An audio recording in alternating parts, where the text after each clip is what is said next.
je la regarde comme ça, tu vois. Et je suis un peu encore défoncé un peu du truc, tu vois. Je rappelle, c'est un accident cardiaque l'été dernier. Est-ce que tu te rappelles de cette journée-là ?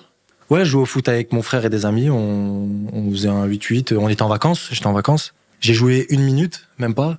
C'était en début de match. J'ai joué 1 minute et je me suis allongé tout doucement au sol. Et j'étais inconscient. Tu reprends conscience quand ? 2 jours plus tard.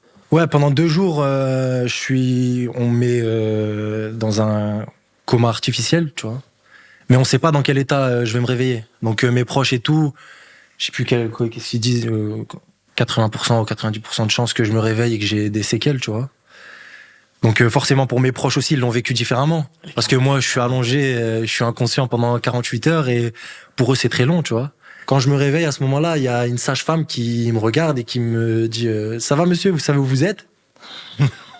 Et je la regarde et je suis truc et je vois toute ma famille autour de moi, je vois mon frère, ma femme, etc. Mais je comprends pas.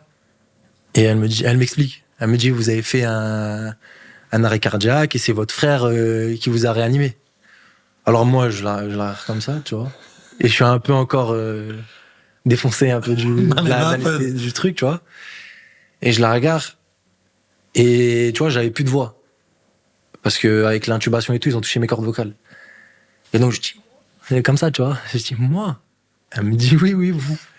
Et après, je regarde mon frère et bon, après, je leur disais, c'est mon héros et tout, tu vois. Mais j'étais un peu défoncé, tu vois.